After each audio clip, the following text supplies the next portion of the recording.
Welcome back everyone to my Let's Play of Final Fantasy II for the Nintendo Famicom system. It's time for our heroes, Fess, Maxine, Booker, and their friend the White Mage Minwu to head into the Semite Falls Mines. This is where the men of Salamand have been taken to mine mythril for the Empire. So we're trying to rescue all of them because we were asked to do so by Joseph. Joseph is the Rebellion's contact in Salamand, and he's tasked with finding mithril, so maybe we can find some mithril while we're saving the townspeople in here. So, there's a few new enemies in this mine, but for the most part, they're going to be the same type of enemies that we've been facing on the outside. They're mostly all level 1 enemies too, so even the new ones ain't going to be too much tougher than the ones we fought. That blue rock will become important a little bit later. We're going to have to make a second trip back to this mine later on, but our main goal right now is to hunt down where the Empire is keeping the men of Salamand. So, it's a lot of treasure chests in here. I'll be pointing out how to get all of those treasure chests, of course. Because like I said, this is a 100% playthrough. So, getting all the treasures here, so. This can be a little bit of a step up of difficulty, though. Mainly because there are 2 level 3 monsters. There's the boss of the dungeon, it's a level 3 monster, and then there's a treasure chest that has a monster tile in it. So it's kind of like a trap tile from Final Fantasy 1, only instead of having an encounter pop up when you step in front of the chest, the encounter happens when you open the chest. So one of the neat things is when you open the chest, you actually get the item first, and then you get into the encounter. So you can actually use the item in battle if needed. So, but we'll get there. We'll cross that bridge when we get to it. So we got some good money there. So yeah, we're gonna have to really want to save up our money because after this, spoiler, we will find some mithril in here. And when we do, we'll be able to have the Rebellion start making the mithril equipment. Remember, that was one of our goals, to try to find mithril. That's why we were sent to find Joseph, because apparently Joseph had a lead on where the mithril was. So, that way we can get better armor and better equipment for the Rebellion. So, but of course it will be expensive, and we will be tasked to buy it ourselves. Yeah, the Rebellion ain't gonna give it to us for free. So, what kind of army is this, where they make their own soldiers pay for their own stuff? Glad I didn't have to do that in the army. Maxine gets some intellect there.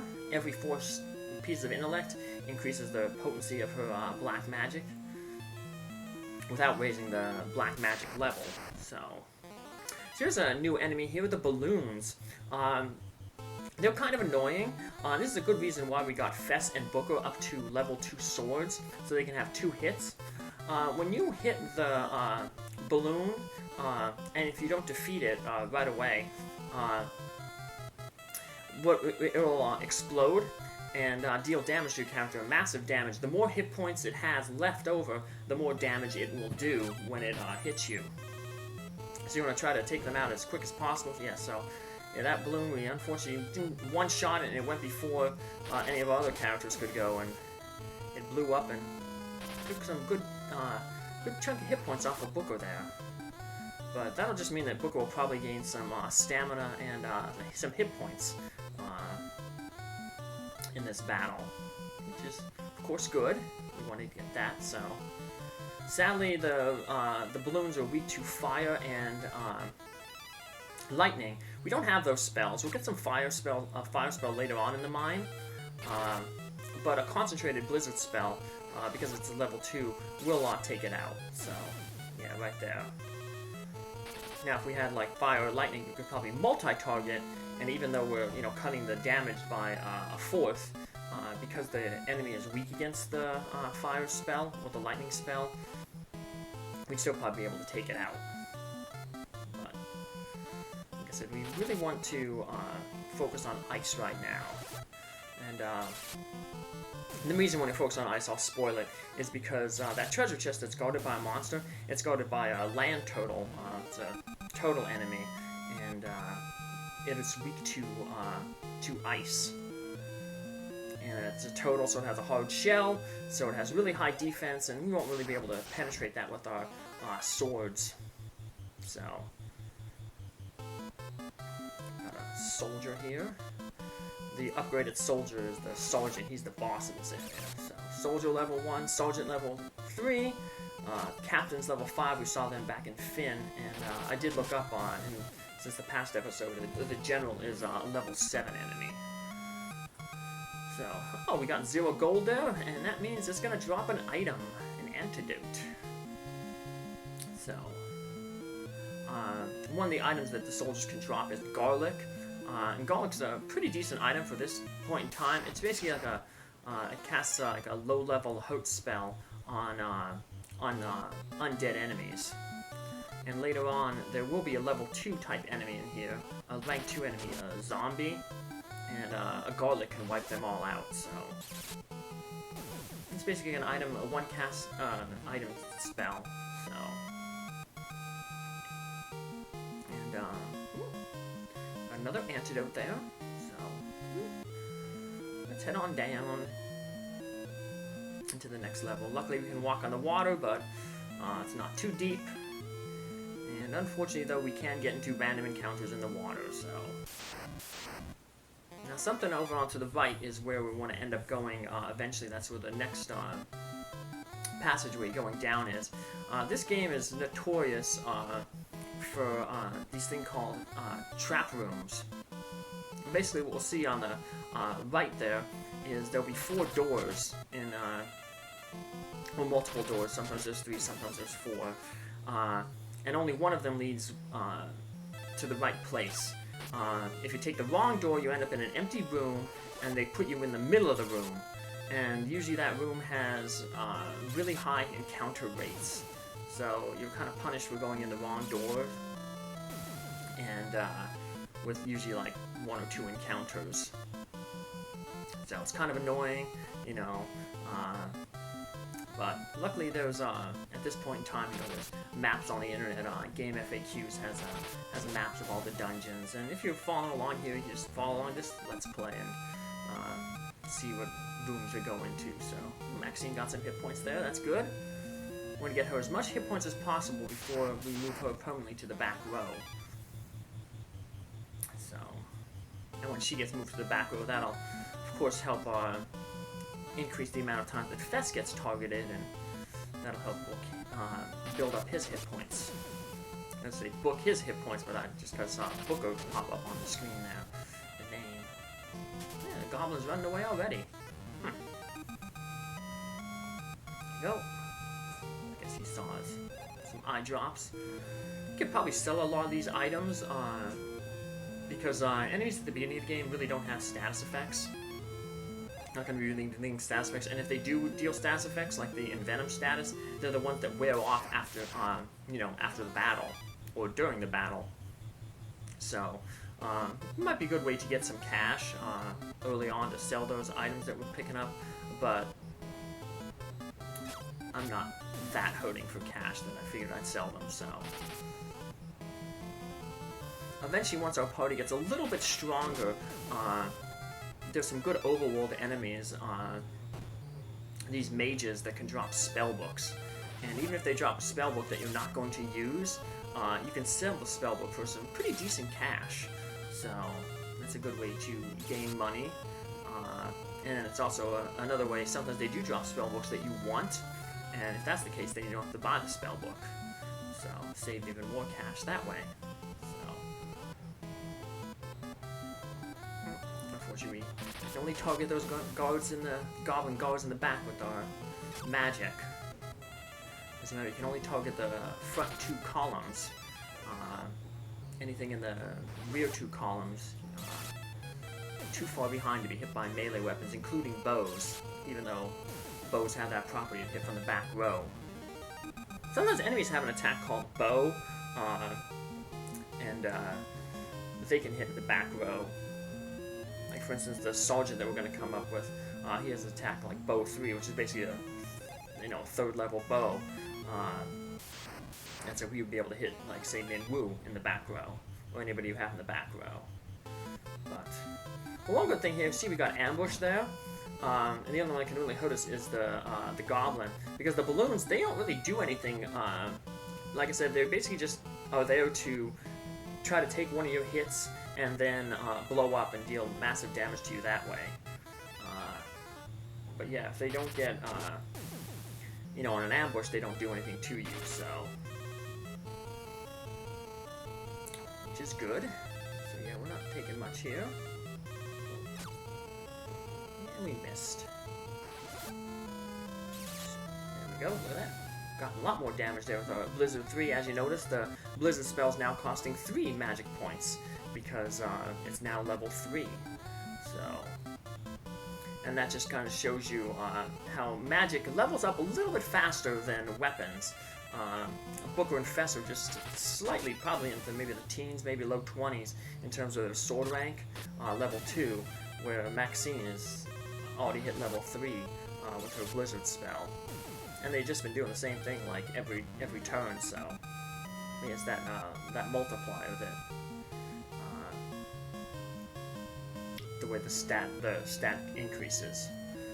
So yeah, here we have 4 doors we can choose. The 3 on the right all lead to you know, those empty rooms.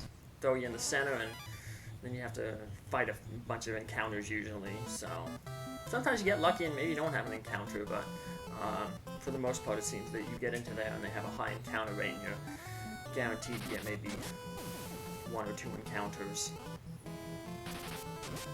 So. Ooh. Oh, hey, the Goblin Guard also had a bow 1 thing right there, so. Ooh. And unfortunately that she took out Maxine. Luckily though, Minwu, as a white mage, he has the life spell, and unlike the life spell in the first game, you can actually use life in battle here. So Minwu will bring, revive Maxine, bring her out of that KO status, and she'll be at low hit points, so she's in danger of being hurt again. But hey, she's at low hit points. That probably is going to mean that she'll get some stamina and maybe some hit points as well. So let's see if that happens. Let's see what stats, if Maxine gets any. Like I said, because she's so low, she probably should get, yep, she got stamina and hit points up. So you gain hit points equal to your current stamina. So next time she'll gain an extra point of an extra hit point because her stamina went up once. So we'll just use some of our potions there. Try to save Minwu's magic for the bosses. So we'll transfer his ether down to Maxine. Ethers restore your magic points, I think up to 50. So we'll basically refill Maxine's MP to full. That is if she uses it in battle. I mentioned earlier on a previous episode that you want to use items like that in battle because they get they're more effective in battle that way. So yeah, more Sasquatches. Surprisingly, you'd think the Sasquatch would probably be weak to fire, but they're not. You figure that it also maybe they'd be strong against ice, but they're not. So the Bigfoot, the Yetis. So I had a friend whose grandparents were interviewed on Finding Bigfoot. They claimed they saw a Bigfoot one day. They lived down in Texas, so my friend was like, she was like, oh my god, they're like, I was so embarrassed when I saw them on Finding Bigfoot, so. And then she showed me the clip on YouTube, so it was pretty funny. So I think what was funny about it was the horrible CGI and acting. Obviously, you know, they're just regular people, they're not actors or whatever like that, so they're telling their story, but then they kind of made them like recreate the story, and they had like cheesy, you know, goofy B-type movie graphics in the background going on to simulate a Bigfoot. It was kind of hokey, but I'm a sucker for hokey documentaries, especially with like UFOs and aliens and stuff like that. So I used to joke that my dog, I used to always, when I left for work, I put on go to YouTube and look up like alien documentaries and just have them running on the background. Give my dog background noise because he's very skittish and didn't want him hearing things and getting, you know, confused or scared or something. So I would give him something to listen to and calm him down, and he probably learn more about aliens than anybody else in the world. So Maxine will use her ether here during battle. And then I'll give her back to full MP. And we're a little over, we're probably like halfway through the mine. The mine is 5 floors deep. The bottom floors though, they're basically the same size, but there's less rooms and treasure chests to get. So we'll actually cut through them much faster than we're doing these ones here. So, yeah, she'll have more than enough MP to get through the remainder of this dungeon. So, because in addition to the life spell, another spell that Minwu has is he has the teleport spell. Teleport takes you instantly out of the dungeon. The problem with teleport though is that the lower the level of your teleport spell is, the more hit points it takes off. So, I think it's like 16, which is your max level, minus your current level, and that's then divided by 16, and that's the percentage of the hit points that it takes off. So like at level 1, you know, you're taking off like probably 90% of your hit points, you know. Alright, so once again we're going to head into the leftmost door, and that is where we're going to find a big surprise. So, we've got a goblin and a soldier. The Empire, I mean, the beginning of the thing said, you know, the Empire brought monsters to work with them, so I wonder what the monsters were getting out of it, you know. Maybe they get told they'll get to eat humans or something. I don't know. Get to eat people, they ain't gonna eat any of our ratty heroes. Nope. Put that soldier on ice. Literally. We froze him. Booker got some hit points there. And we got that garlic that I mentioned earlier in the thing, so we equip that like an item, so just go into the equip, and we'll give it to Maxine in case we run into zombies, because then she can just use that, because zombies ain't pretty strong against ice. So, hey, here's where all the men of Salamand are held. So you can give them all the keywords, but they won't say anything.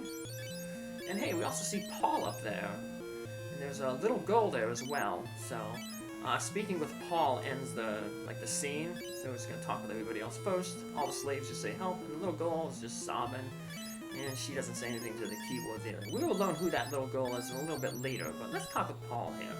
Fess, thank goodness you're here. This is Joseph's daughter, Nellie. Morgan held her hostage and threatened Joseph. Oh, so that's why Joseph was uncooperative with us. I came here to look for mithril, but ended up getting caught. So long, I'll help everyone here escape. Thanks for saving us. And then Paul will take all the people back to Salamand.